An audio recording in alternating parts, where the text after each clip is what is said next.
Alors, bonjour à tous et bienvenue dans cette nouvelle vidéo dans laquelle on va continuer ce qu'on a commencé à faire dans une vidéo précédente, c'est-à-dire mettre en application ce qu'on a raconté sur les fonctions, donc en termes de signes et de variations.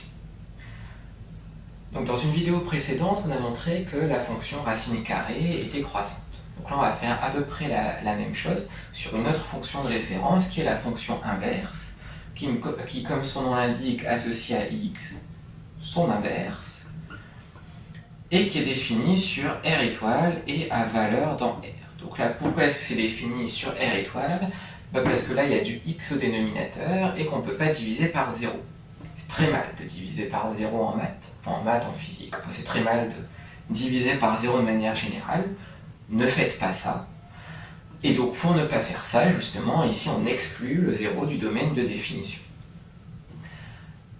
Donc, le principe va être le même que pour la fonction racine carrée. On va revenir aux définitions. Enfin, qu'est-ce que ça veut dire qu'une fonction est croissante, qu'une fonction est décroissante. Et puis, eh bien, on va voir dans quel cas on tombe en faisant les calculs. Donc là, pour rappel, une fonction f est croissante. Ça veut dire que pour tout AB appartenant au domaine de définition, donc là ici pour une fonction qui serait définie sur un intervalle i, donc pour tout AB appartenant à i carré, on va avoir a plus petit que b implique f de a plus petit que f de b. Une fonction croissante, c'est une fonction qui conserve l'ordre. Donc ici j'ai mis i, j'ai pas mis R étoile parce qu'en fait comme là ici le domaine de définition est coupé en deux, là ici R étoile c'est la même chose en termes d'intervalle que moins l'infini, 0 exclu, union, 0 exclu, plus l'infini. Là ici le domaine de définition il est coupé en deux intervalles, ce qui veut dire qu'on va devoir faire l'étude sur les deux sous-ensembles, donc d'abord R étoile moins et ensuite R étoile plus. Et puis après, je vous expliquerai pourquoi ça aurait été un problème de ne pas faire cette séparation en deux, mais un peu plus tard dans la vidéo, quand on aura la courbe de la fonction inverse sous les yeux. Donc ici, on va commencer par une étude sur R étoile moins. Donc on va commencer par prendre deux réels strictement négatifs, donc soit AB appartenant à R étoile moins au carré, tel que A est plus petit que B. Donc on va avoir f de B moins f de A, qui va être égal à 1 sur B moins 1 sur A, au vu de l'expression de la fonction. Puis là, ce qui paraît logique et naturel de faire, c'est de réduire au même dénominateur. Donc là, le dénominateur commun, ça sera AB, enfin A fois B. Donc là, je multiplie pour la première fraction par A en haut et en bas. Et pour celle d'à côté, je multiplie par B. Et de cette manière, on a le même dénominateur. Donc on va avoir A moins B sur A fois B. Donc là, ici, si on essaie de déterminer le signe de cette quantité. Donc là, le A, il appartient à R étoile moins, donc c'est strictement négatif. Pour le B, c'est la même chose. Donc on a deux nombres négatifs, mais le produit de deux nombres négatifs, c'est positif. Donc là, le dénominateur, il va être strictement supérieur à 0. Et en ce qui concerne le numérateur, on avait supposé que A était plus petit que B. Donc la différence entre les deux, A moins B, ça sera forcément négatif. Donc là, ici, finalement, cette différence, elle va être négative. Donc on aura f de B. Alors, je vais reprendre le numérateur. Donc on aura f de B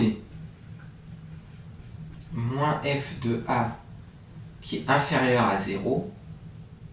Donc même inférieur ou égal, pour rester dans le cas d'une inégalité large. Autrement dit, f de B moins f de... je suis en train de réécrire la même chose. Donc autrement dit, f de B est plus petit que f de A. Et donc ça correspond au cas d'une fonction décroissante. Là, j'ai écrit ce que c'était une fonction croissante, mais si on réécrit ce que c'est une fonction décroissante, ce sera la même chose, sauf qu'ici on aura l'inégalité écrite dans l'autre sens.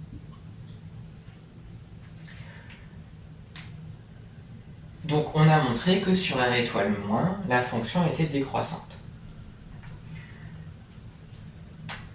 Maintenant, sur R étoile plus.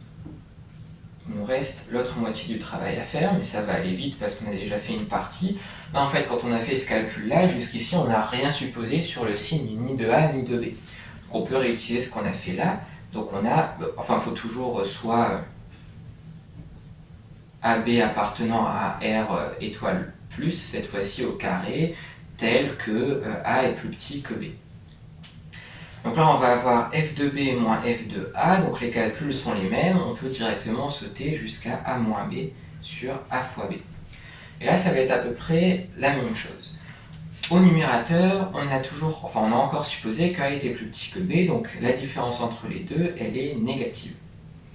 Là, au numérateur, au dénominateur, on a a qui est positif, b qui est positif, donc le produit des deux est positif.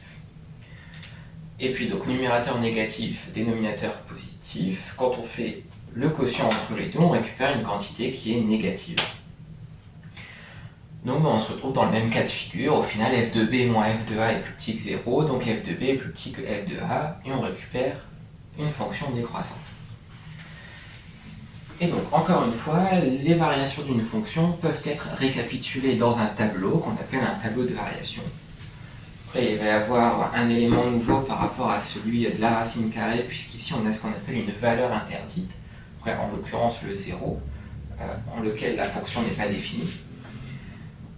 Mais sinon, dans l'idée, c'est à peu près la même chose. Donc on a x, là la fonction elle va de moins l'infini en plus l'infini, en 0, il se passe des choses particulières, et on a les variations de f. Donc quand une valeur est une valeur interdite, on peut le symboliser par une double barre verticale.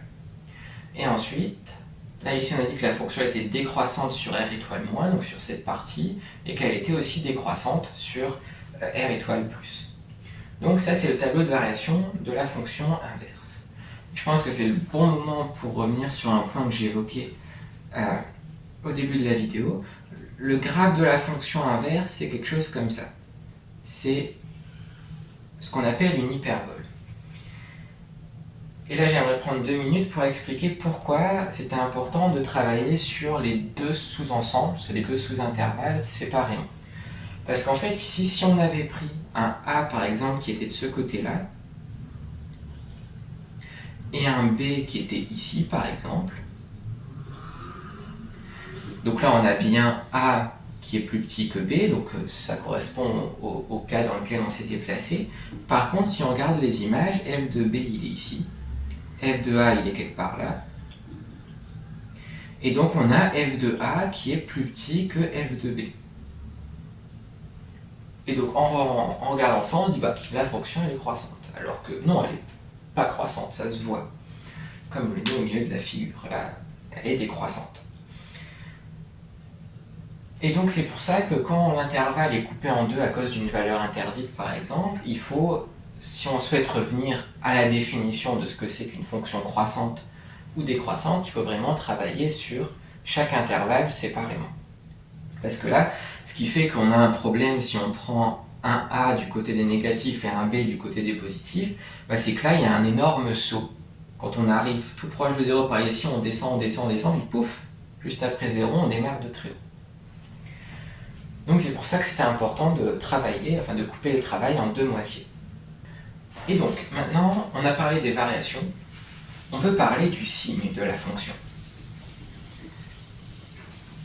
Et donc ça va être assez simple, en général le signe pour des fonctions aussi simples que ça, c'est assez immédiat, mais bon, il faut quand même le raconter des choses dessus. Donc là, l'idée, c'est de déterminer le signe de 1 sur x. Donc 1 sur x, si on regarde un peu cette quantité, là ici on a toujours un quotient entre deux nombres, donc le numérateur qui est toujours positif, et le dénominateur qui peut être soit négatif, soit positif. bon, le dénominateur est très simple, hein, donc ça va vite à savoir quand est-ce qu'il est positif ou négatif. Il est négatif sur R étoile moins et positif sur R étoile plus. Donc là, en fait, cette quantité, elle sera négative quand x sera négatif et elle sera positive quand x sera positif. Et c'est d'ailleurs ce qu'on voyait hein, sur le graphe que j'ai effacé il y a quelques secondes. Et donc si on récapitule ça sous la forme d'un tableau de signes, bon, on a toujours moins l'infini, plus l'infini et la valeur interdite en 0. Et puis là, on a le signe de f ou de f de x. Et puis donc on a dit du côté des négatifs, bah, c'est négatif, du côté des positifs, c'est positif. Donc voilà, on a notre tableau de signes, et juste avant on avait le tableau de variation de la fonction. Dans la pratique, enfin pour le signe on n'a pas le choix, il faut regarder le signe de la fonction, et traiter les différentes situations au cas par cas. Pour trouver les variations d'une fonction, on se ramène très rarement, enfin même on se ramène jamais dans la pratique, aux définitions qu'on a utilisées ici pour démontrer les variations et de la fonction racine carrée dans la vidéo précédente et de la fonction inverse dans celle-ci. Dans la pratique, on utilise ce qu'on appelle la dérivation et la dérivée des fonctions. Mais ça fera l'objet d'une série de vidéos qui sortira dans quelques temps. Mais voilà, encore une fois, là on a des définitions basiques. Et justement, on construit par-dessus ces définitions, donc c'est très formateur et très instructif selon moi d'être capable de revenir à ces définitions et puis les appliquer sans trop se poser de questions, parce que là en fait on a juste suivi ce qu'il y avait décrit dans la définition. Et c'est quelque chose qu'il faut savoir faire. Donc je pense qu'on va s'arrêter là pour cette vidéo. Donc j'espère qu'elle vous aura aidé à vous familiariser et à prendre confiance en ce qui concerne les fonctions, leurs variations et leurs signes. Je pense qu'on fera encore une vidéo où on prendra l'exemple d'une fonction, enfin d'une ou de deux fonctions affines. Mais je traiterai les fonctions affines aussi dans une vidéo séparément. Mais donc d'ici là, j'espère que cette vidéo a pu vous aider d'une quelconque manière. Si c'est le cas, n'hésitez pas à vous abonner à ma chaîne, à mettre un j'aime à la vidéo, et puis surtout, n'hésitez pas à mettre en commentaire les chapitres et les thèmes sur lesquels vous aimeriez voir une vidéo prochainement. J'en tiendrai compte pour les vidéos que je vais filmer par la suite. Voilà, merci et à bientôt pour une autre vidéo.